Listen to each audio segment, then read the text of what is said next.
영상 보고 이야기 시작하겠습니다.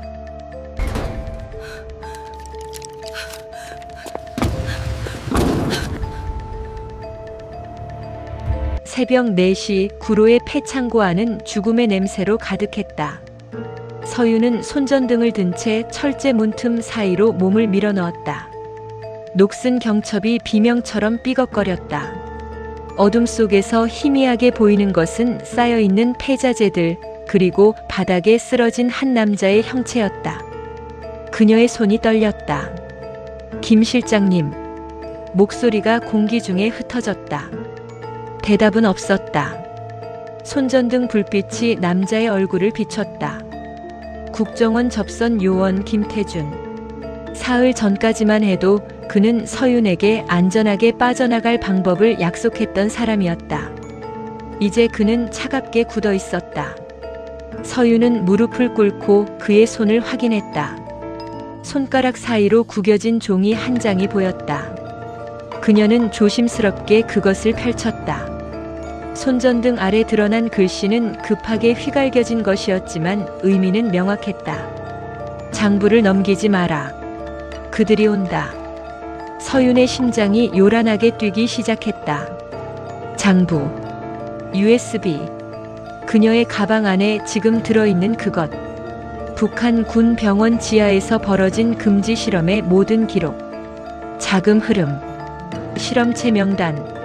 그리고 누군가의 지시가 담긴 파일. 그녀는 뒤를 돌아봤다.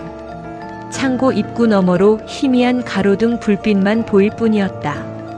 하지만 공기는 달랐다. 누군가 지켜보고 있다는 느낌.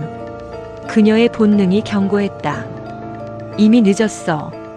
서유는 일어서서 뒷걸음질 쳤다. 창고 뒤편 비상구 쪽으로 시선을 돌렸다.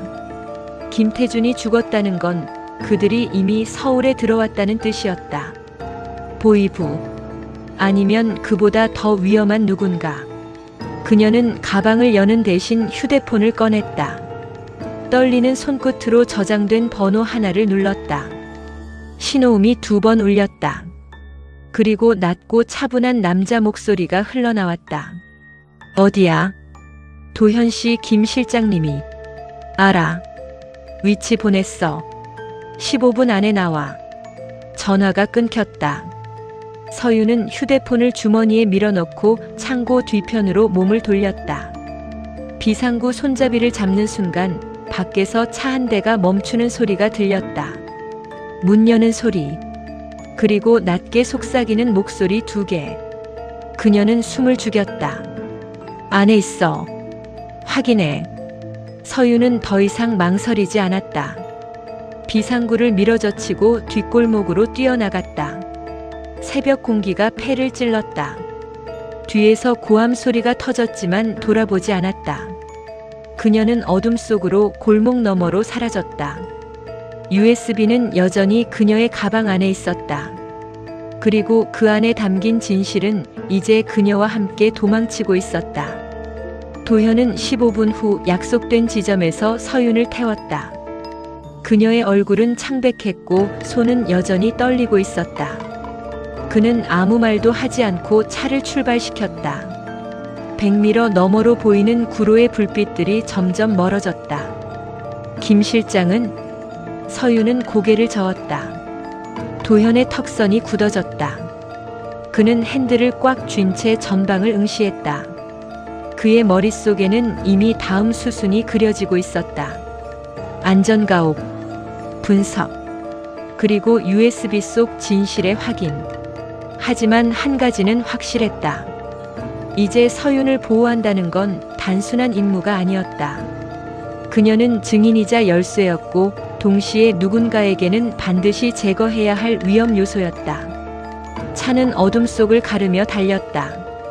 그리고 그 뒤 멀리서 검은 승합차 한 대가 같은 방향으로 움직이기 시작했다. 안전가옥은 성북구 끝자락 낡은 다세대 주택 3층에 있었다. 도현은 서윤을 안으로 들인 뒤 곧바로 모든 창문의 블라인드를 내렸다. 방 안은 최소한의 가구만 놓인 채 텅 비어 있었다. 벽 한쪽에는 접이식 테이블과 노트북 한 대, 그리고 휴대용 신호 차단기가 놓여 있었다. USB 줘. 서유는 가방에서 작은 메모리를 꺼내 건넸다. 도현은 그것을 노트북에 연결했다.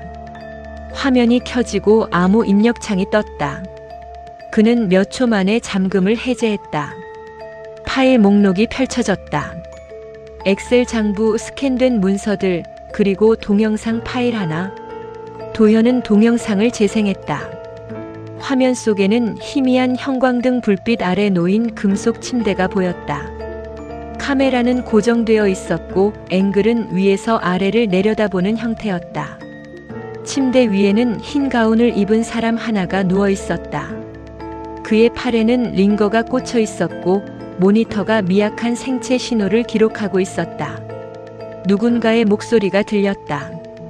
북한 억양이 섞인 의료 용어들. 피험자 상태 확인. 맥박 52. 호흡 미약.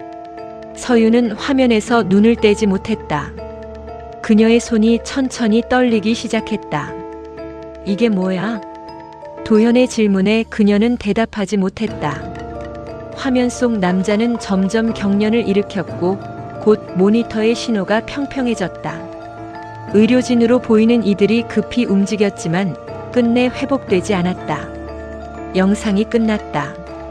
도현은 서윤을 돌아봤다. 이 실험은 뭐였어? 서윤은 입술을 깨물었다. 한참이 지나서야 그녀가 입을 열었다. 저도 정확히는 몰라요. 저는 기록만 했어요. 기록?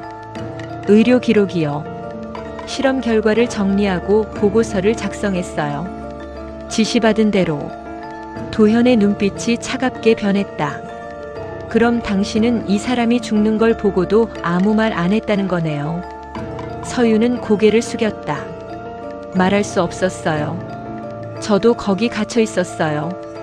제가 거부하면 저도 저 침대 위에 누울 수 있었으니까. 침묵이 흘렀다. 도현은 화면 속 얼굴을 다시 확인했다. 그는 파일명을 열어 촬영 날짜를 봤다. 2년 전 북한 함경북도 어딘가의 군 병원 지하. 이게 전부예요? 아니요. 더 있어요. 장부 파일 안에 계좌 흐름이 기록돼 있어요. 누가 자금을 댔는지, 어디로 흘러갔는지. 도현은 엑셀 파일을 열었다. 수십 개의 계좌 번호가 나열되어 있었고 금액 단위는 수억 원대였다. 그중 일부 계좌는 남한은행 코드를 사용하고 있었다. 그의 손이 멈췄다. 이 계좌 남한 거야. 서유는 고개를 끄덕였다. 그래서 제가 도망친 거예요. 이 실험은 북한만의 일이 아니었어요. 남쪽에도 협력자가 있었어요. 도현은 계좌 옆에 적힌 코드명을 확인했다. K-7. 그는 그 이름을 본 적이 없었다. 하지만 형식은 익숙했다. 국정원 내부 협력자 분류 방식과 유사했다. K-7이 누구야? 몰라요. 저는 그 사람 얼굴도 본 적 없어요. 다만 실험 책임자가 한 번 전화 통화하는 걸 들었어요. 남한 출신 의사라고 했어요. 서울에서 왔다고. 도현의 표정이 굳어졌다. 그는 노트북 화면을 다시 들여다봤다. 만약 K-7이 내부 인물이라면 지금 이 안전가옥도 안전하지 않을 수 있었다. 그때 노트북 오른쪽 상단에 경고 메시지가 떴다. 외부 접근 감지. 도현은 즉시 신호 차단기를 확인했다. 정상 작동 중이었다. 그럼에도 누군가 네트워크 경로를 통해 접근을 시도하고 있었다. 누가 해킹하고 있어. 서윤의 얼굴이 하얗게 질렸다. 그럼 여기도 들킨 거예요? 도현은 노트북을 닫고 USB를 빼냈다. 그는 재빨리 가방을 챙기며 서윤에게 말했다. 지금 나가야 해. 어디로요? 모르겠어. 일단 움직여야 해. 두 사람은 서둘러 방을 나섰다. 계단을 내려가는 동안 도현은 창밖을 힐끗 봤다. 골목 입구에 검은 승합차 한 대가 멈춰 서 있었다. 시동은 꺼져 있었지만 운전석에는 사람이 앉아 있었다. 도현은 서윤의 팔을 잡았다. 뒤쪽으로. 그들은 건물 뒷문으로 빠져나갔다. 새벽 공기는 여전히 차갑고 골목은 고요했다. 하지만 그 고요함 속에서 도현은 확신했다. 누군가 이미 그들을 추적하고 있었다. 그리고 그 누군가는 내부에서 정보를 받고 있었다. 클로드는 AI이며 실수할 수 있습니다. 응답을 다시 한번 확인해 주세요. 뒷골목은 비좁았고 담벼락에는 습기가 배어 있었다. 도현은 서윤을 앞세워 골목 끝까지 뛰었다. 뒤에서 차 문 열리는 소리가 들렸다. 그는 뒤를 돌아보지 않았다. 골목을 빠져나가자 큰 길이 나타났고 새벽 첫 차를 기다리는 정류장이 보였다. 저기. 도현은 서윤을 이끌고 정류장 반대편 24시간 편의점 안으로 들어갔다. 형광등 불빛이 눈부셨다. 점원은 졸린 눈으로 그들을 흘끗 봤다가 다시 휴대폰 화면으로 시선을 내렸다. 도현은 창가 자리에 서윤을 앉히고 밖을 주시했다. 검은 승합차는 보이지 않았다. 하지만 그의 본능은 여전히 경고하고 있었다. 왜 멈춘 거예요? 계속 가야죠. 서윤의 목소리는 떨렸다. 도현은 대답 대신 휴대폰을 꺼냈다. 화면에는 미수신 전화 3통이 표시돼 있었다. 모두 같은 번호. 국정원 내부 라인이었다. 그는 전화를 걸지 않았다. 도현 씨? 지금은 조직을 믿을 수 없어. 서윤은 그의 얼굴을 봤다. 도현의 표정은 평소보다 더 차갑고 날카로웠다. K-7이 내부 사람일 수도 있다는 거죠? 가능성이 높아. 안전가옥 위치는 극소수만 알아. 네트워크 접근 시도가 있었다는 건 누군가 내부 경로를 쓰고 있다는 거야. 서윤은 손으로 얼굴을 감쌌다. 그녀의 어깨가 미세하게 떨렸다. 도현은 그녀를 보다가 창밖으로 시선을 돌렸다. USB 다시 줘. 서윤은 가방에서 메모리를 꺼내 건넸다. 도현은 편의점 직원에게 고개를 끄덕이며 노트북 충전기를 빌렸다. 그는 구석 테이블에 앉아 노트북을 켰다. 화면이 부팅되는 동안 그는 USB에 숨겨진 파티션을 찾기 시작했다. 일반적인 파일 탐색기로는 보이지 않는 영역. 암호화된 볼륨. 10분 후 그는 접근에 성공했다. 새로운 폴더 하나가 열렸다. 안에는 PDF 파일 2개와 동영상 파일 하나가 있었다. 도현은 첫 번째 PDF를 열었다. 실험체 명단이었다. 이름, 나이, 출신 지역. 총 17명. 그중 12명에게는 사망이라는 표시가 붙어 있었다. 두 번째 PDF는 자금 흐름 보고서였다. 남한 계좌에서 해외 페이퍼 컴퍼니로 다시 북한 내부 비밀 계좌로 이어지는 경로가 도표로 정리돼 있었다. 총 금액은 38억 원. 그리고 마지막 줄에 K-7의 실명 일부가 나와 있었다. 의료진 협력자 이 서울대 의대졸 병원 외과 과장. 도현의 손이 멈했다. 이름은 가려져 있었지만 소속 정보는 충분히 추적 가능한 수준이었다. 찾았어. 서윤이 화면을 들여다봤다. 그녀의 눈이 커졌다. 이 사람 맞아요. 제가 본 사람이에요. 어디서? 실험실이요. 북한 군 병원에 2번 왔었어요. 한 번은 실험 감독하러, 한 번은 결과 보고받으러. 키가 크고 안경 쓰고 말투가 되게 차갑고 정확했어요. 도현은 화면을 캡처했다. 그리고 마지막 동영상 파일을 재생했다. 화면에는 어두운 회의실이 나타났다. 테이블 주위에 4명이 앉아 있었다. 얼굴은 역광 때문에 선명하지 않았다. 하지만 목소리는 녹음돼 있었다. 자금은 예정대로 투입됐습니다. 남은 건 최종 결과물 확보입니다. 실험체는 12명 사망, 5명 현재 관찰 중. 부작용은 통제 불가입니다. 하지만 데이터는 충분히 확보했습니다. 좋아. K-7, 당신 몫은 약속대로 처리하지. 화면 속 한 사람이 고개를 끄덕였다. 그 순간 카메라 앵글이 살짝 움직이며 그의 옆모습이 잡혔다. 안경, 날카로운 턱선, 그리고 손목의 시계. 영상이 끝났다. 도현은 재생발을 확인했다. 전체 길이는 3분 20초였지만 2분 50초 지점부터 3분 20초까지 30초가량의 구간이 손상돼 있었다. 화면은 검게 변했고 음성도 들리지 않았다. 여기가 삭제된 거야. 서윤은 화면을 응시했다. 누가요? 모르겠어. 하지만 이 30초가 가장 중요한 부분일 거야. 누가 지시했는지, 최종 목적이 뭔지 그게 여기 있었을 거야. 도현은 노트북을 닫았다. 그는 창밖을 다시 봤다. 새벽 하늘이 조금씩 밝아지고 있었다. 거리엔 출근하는 사람들이 하나둘 나타나기 시작했다. 이제 어떻게 해요? 서윤의 질문에 도현은 잠시 침묵했다. 그는 USB를 주머니에 넣고 일어섰다. 서울을 벗어나야 해. 어디로요? 아직 모르겠어. 하지만 여기 있으면 끝이야. 서윤은 천천히 고개를 끄덕였다. 그녀는 가방을 챙기며 일어섰다. 두 사람은 편의점을 나섰다. 그 순간 도현의 휴대폰이 진동했다. 화면에는 알림 하나가 떠 있었다. 위치 공유 승인 요청 마이너스 발신 본부. 도현은 화면을 응시했다.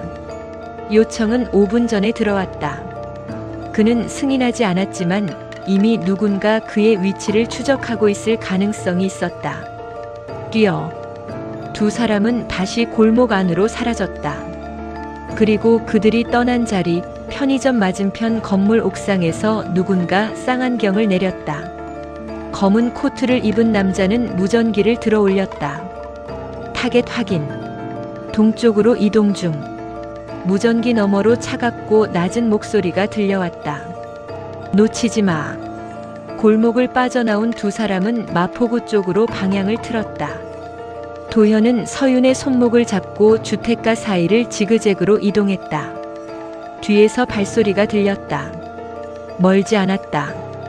그는 오른쪽 건물의 비상계단을 발견하고 몸을 돌렸다. 위로. 두 사람은 계단을 올라갔다. 녹슨 철제 난간이 삐걱거렸다. 3층, 4층, 5층. 도현은 옥상 문을 밀어젖혔다. 자물쇠는 이미 망가져 있었다. 옥상은 넓었다. 빨래 건조대 몇 개와 물탱크, 그리고 낮은 콘크리트 난간이 전부였다.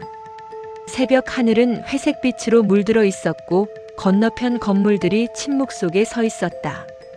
도현은 난간 너머를 살폈다. 아래 골목은 조용했다. 하지만 그는 확신했다. 추격자는 가까이 있었다. 숨어. 서윤은 물탱크 뒤로 몸을 숨겼다. 도현은 난간 옆에 쪼그려 앉아 아래를 주시했다. 그의 손은 허리춤에 있는 권총 손잡이를 짚었다. 10초가 지났다. 그때 건너편 건물 옥상에서 빛이 반짝였다. 도현은 본능적으로 몸을 낮췄다. 붉은 레이저 조준선이 그가 있던 자리를 스쳤다. 콘크리트 난간에 작은 빛점이 맺혔다가 천천히 움직였다. 저격수. 도현은 숨을 죽였다. 레이저가 서윤이 숨은 물탱크 방향으로 이동했다. 멈췄다. 그리고 다시 난간 쪽으로 돌아왔다.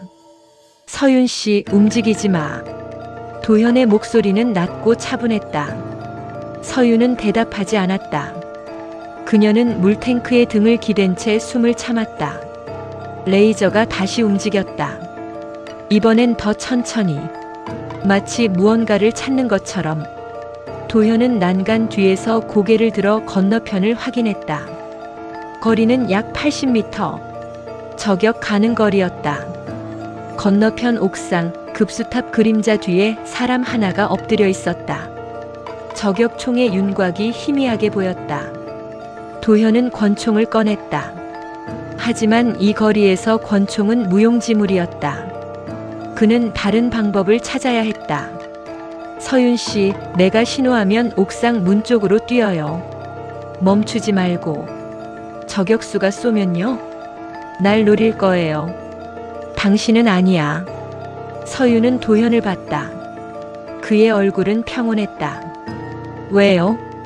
당신을 죽이려면 진작 쐈을 거예요. 아직 안 쏜 건 살려둬야 할 이유가 있다는 뜻이야. 서윤의 눈빛이 흔들렸다. 도현은 계속 말했다. USB가 당신 머릿속에도 있다고 생각하는 거예요. 그래서 당신을 데려가려는 거야. 그럼 당신은요? 도현은 잠시 침묵했다. 그는 난간 너머를 다시 확인했다.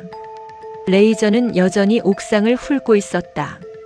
난 필요 없는 사람이니까. 서윤은 입술을 깨물었다. 싫어요. 뭐가요? 당신이 미끼가 되는 거요. 저 때문에 위험해지는 거 싫어요. 도현은 그녀를 돌아봤다. 서윤의 눈은 떨리고 있었지만 시선은 흔들리지 않았다. 서윤 씨, 저도 뛸게요. 같이요. 도현은 대답하지 않았다. 그는 건너편 건물을 다시 확인했다. 저격수는 여전히 같은 자리에 있었다. 하지만 이제 레이저가 멈췄다. 정확히 옥상 문 앞에. 저격수는 알고 있었다. 그들이 결국 그곳으로 나갈 수밖에 없다는 것을. 도현은 결정했다. 좋아요. 같이 뛰어요. 내가 셋 세면 최대한 낮게 몸을 숙이고 지그재그로 움직여요. 직선으로 뛰지 마세요. 서윤은 고개를 끄덕였다. 하나. 도현은 권총의 안전장치를 해제했다. 둘. 그는 숨을 깊이 들이마셨다. 셋. 두 사람은 동시에 움직였다. 도현은 난간 너머로 몸을 일으키며 건너편을 향해 총을 쐈다. 거리가 멀어 명중은 불가능했지만 목적은 주의를 끄는 것이었다. 서윤은 몸을 낮춘 채 옥상 문 쪽으로 달렸다. 그녀는 빨래 건조대 사이를 지그재그로 통과했다. 총성이 울렸다. 콘크리트 바닥이 튀었다. 서윤의 발 옆 정확히 30cm 옆이었다. 그녀는 비명을 삼키고 계속 뛰었다. 도현은 다시 쐈다. 이번엔 두 발. 그는 난간을 넘어 서윤의 뒤를 따라 달렸다. 두 번째 저격이 날아왔다. 이번엔 도현의 왼쪽 어깨를 스쳤다. 그는 비틀거렸지만 멈추지 않았다. 문 열어요. 서윤은 옥상 문 손잡이를 잡아당겼다. 문이 열렸다. 그녀는 안으로 뛰어들었고 도현이 그 뒤를 따랐다. 세 번째 총성이 문틀을 맞췄다. 도현은 문을 닫고 안쪽에서 빗장을 걸었다. 어둠 속에서 두 사람은 숨을 몰아쉬었다. 괜찮아요? 서윤의 목소리가 떨렸다. 도현은 왼쪽 어깨를 만졌다. 피가 묻어났다. 하지만 총알은 스쳐 지나갔을 뿐 뼈를 맞지는 않았다. 괜찮아요. 거짓말. 서윤은 그의 어깨를 확인했다. 옷이 찢어져 있었고 피가 스며나오고 있었다. 그녀는 가방에서 손수건을 꺼내 상처를 눌렀다. 병원 가야 해요. 안 돼요. 지금은 움직여야 해요. 도현은 계단을 내려가기 시작했다. 서윤은 그의 팔을 붙잡으며 함께 내려갔다. 두 사람은 1층까지 내려와 건물 뒷문으로 빠져나갔다. 골목은 여전히 조용했다. 하지만 이제 해가 떠오르기 시작했다. 거리에는 사람들이 늘어나고 있었다. 이제 어디로 가요? 서윤의 질문에 도현은 잠시 생각했다. 그는 손목시계를 확인했다. 새벽 6시 20분. 일단 사람 많은 곳으로 가요.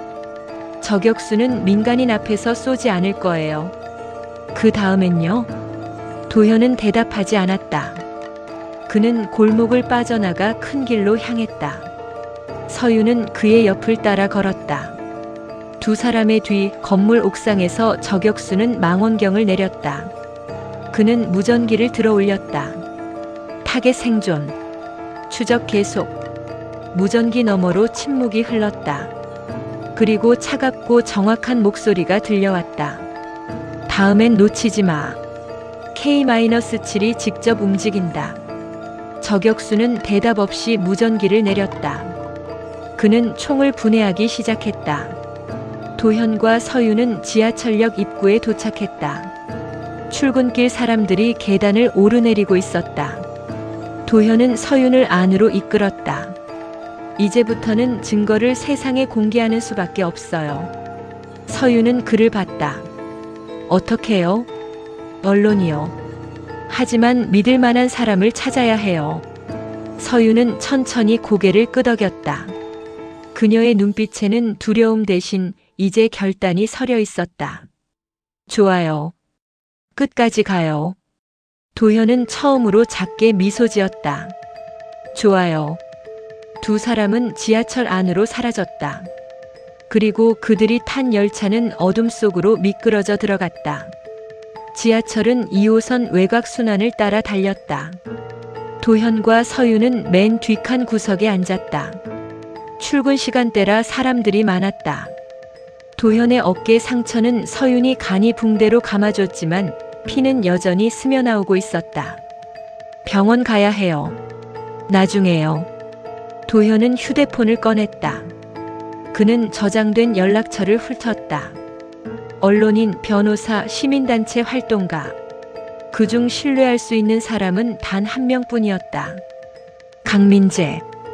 탐사보도 전문 기자. 5년 전 국정원 불법 사찰 사건을 폭로했던 인물.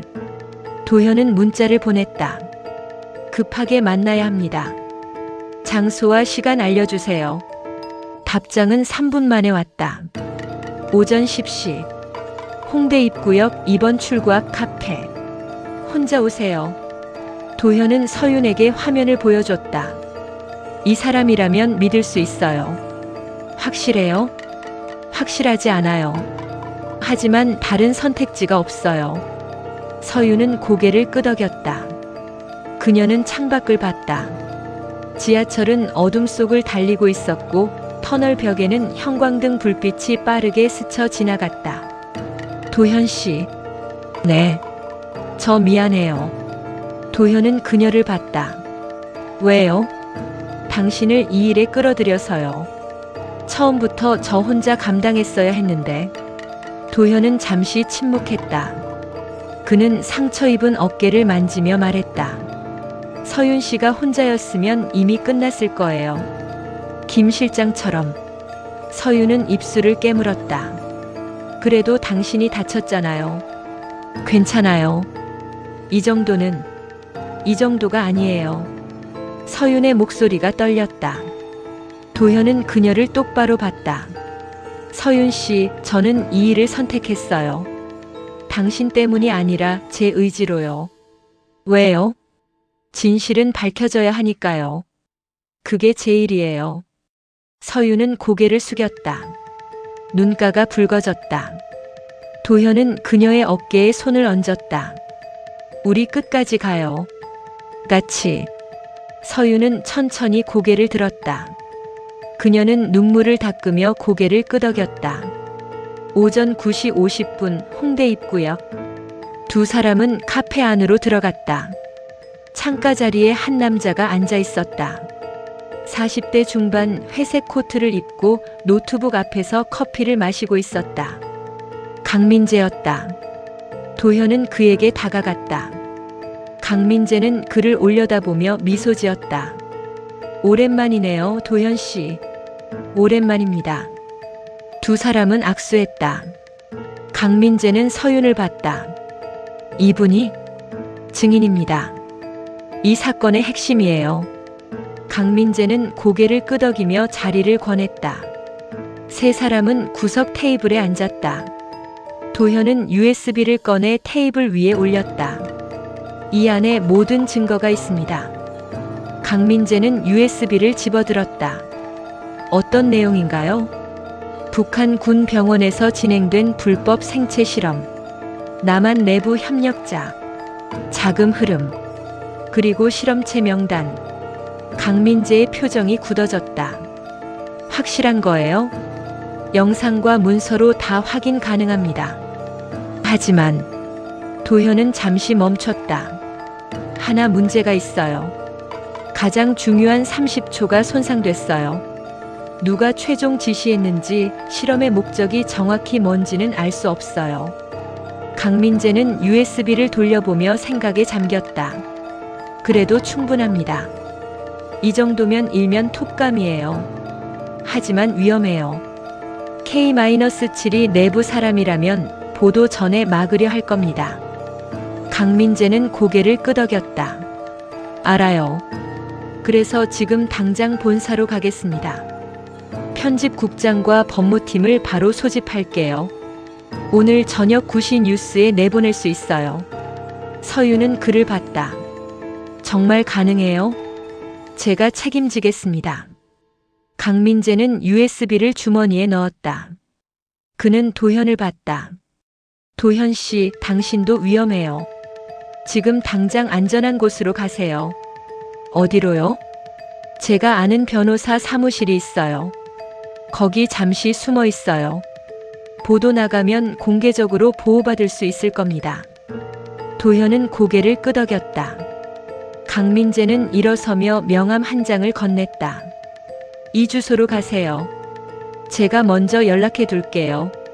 감사합니다. 강민재는 카페를 나갔다. 도현과 서유는 잠시 자리에 남아 있었다. 이제 끝난 건가요? 서윤의 목소리는 조심스러웠다. 도현은 창밖을 봤다. 아직 아니에요. 보도가 나가기 전까지는. 그럼 그때까지 우리는 숨어 있어야 해요. 서윤은 테이블 위에 놓인 커피잔을 만졌다. 그녀의 손은 여전히 떨리고 있었다. 도현은 그녀를 봤다. 서윤 씨. 네. 잘했어요. 여기까지 버텨서. 서유는 그를 봤다. 그녀의 눈에는 눈물이 맺혀 있었다. 저 사실은요. 네. 처음엔 그냥 도망치고 싶었어요. 증거 같은 거 버리고 어디든 멀리 가고 싶었어요. 도현은 대답하지 않았다. 근데 도현 씨가 같이 있어줘서 포기하지 않았어요. 감사해요. 도현은 작게 미소 지었다. 저도 감사해요. 당신이 용기 내줘서. 두 사람은 잠시 침묵 속에 앉아 있었다. 카페 안에는 잔잔한 음악이 흐르고 창밖으로는 사람들이 지나다녔다. 평범한 아침이었다. 하지만 두 사람에게는 이 순간이 마지막 평온일지도 몰랐다. 오후 8시 55분. 도현과 서유는 변호사 사무실 안에서 TV를 켰다. 화면에는 9시 뉴스 오프닝이 흐르고 있었다. 앵커가 나타났다. 그리고 첫 멘트가 흘러나왔다. 오늘 본사 취재진이 입수한 자료에 따르면 북한 군 병원에서 불법 생체 실험이 진행됐으면 이 실험에 남한 내부 협력자가 관여한 정황이 포착됐습니다. 화면이 바뀌었다. USB 속 영상 일부가 모자이크 처리돼 방송됐다. 실험실, 침대, 모니터, 그리고 사망한 실험체. 서유는 화면을 보며 눈물을 흘렸다. 도현은 그녀의 손을 잡았다. 이제 끝났어요. 서유는 고개를 끄덕였다. 뉴스는 계속됐다. 자금 흐름, K-7의 존재, 국정원의 입장 요청. 그리고 마지막 멘트. 본사는 관련 증거를 검찰에 제출했으며 수사가 본격적으로 시작될 것으로 보입니다. 화면이 꺼졌다. 방 안은 고요했다. 도현은 창밖을 봤다. 서울의 밤 풍경이 펼쳐져 있었다. 불빛들이 반짝이고 사람들은 여전히 움직이고 있었다. 서유는 그의 옆에 앉았다. 이제 정말 끝난 건가요? 글쎄요. 진짜 끝은 수사 결과가 나와야 알겠죠. 그때까지 우리는 기다려야죠. 서유는 창밖을 봤다. 그녀는 작게 미소 지었다. 그래도 다행이에요. 진실이 밝혀져서. 도현은 고개를 끄덕였다. 네, 다행이에요. 두 사람은 침묵 속에 앉아 있었다. 하지만 이제 그 침묵은 두렵지 않았다. 불안하지도 않았다. 그저 평온했다. 그날 밤 서울 어딘가의 고급 아파트. 한 남자가 TV를 끄고 휴대폰을 들었다. 화면에는 미수신 전화 17통이 표시돼 있었다. 그는 전화를 걸지 않았다. 대신 그는 창밖을 봤다. 서울의 불빛들이 그의 얼굴을 비췄다. 안경 너머 차갑고 날카로운 눈빛. K-7은 작게 미소 지었다. 아직 끝나지 않았어. 그는 휴대폰을 주머니에 넣고 어둠 속으로 사라졌다.